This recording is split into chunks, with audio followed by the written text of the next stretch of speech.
किसी नदी के किनारे एक बहुत बड़ा पेड़ था। उस पर एक बंदर रहता था। उस पेड़ पर बड़े मीठे फल लगते थे। बंदर उन्हें भरपेट खाता और मौज उड़ाता। वह अकेले ही मजे में दिन गुजार रहा था। एक दिन मगर उस नदी से पेड़ के नीचे आया। बंदर के पूछने पर मगर ने बताया कि वह वहाँ खाने की तलाश में आया है। इस पर बंदर ने पेड़ से तोड़कर बहुत से मीठे फल मगर को खाने के लिए दिए। इस तरह बंदर और मगर में दोस्ती हो गई। अब मगर हर रोज वहाँ आता और दोनों मिलकर खूब फल खाते। बंदर भी एक दोस्त पाकर बहुत खुश था।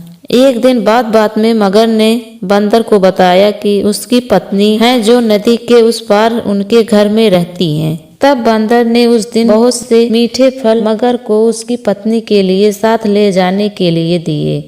इस तरह मगर रोज जी भर कर फल खाता और अपनी पत्नी के लिए भी लेकर जाता। मगर की पत्नी को फल खाना तो बहुत अच्छा लगता था, पर पति का देर से घर लौटना पसंद नहीं था।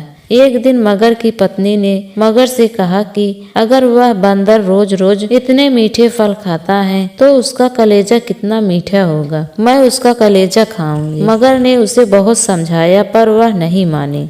मगरमच्छ दावत के बहाने बंदर को अपनी पीठ पर बैठाकर अपने घर लाने लगा। नदी बीच में उसने बंदर को अपनी पत्नी की कलेजे वाली बात बता दी। इस पर बंदर ने कहा कि वो तो अपना कलेजा पेड़ पर ही छोड़ आया है, वह उसे हिफाजत से पेड़ पर रखता है, इसलिए उन्हें वापस जाकर कलेजा लाना पड़ेगा। मगर बंदर को वापस पेड़ के पास ले गया।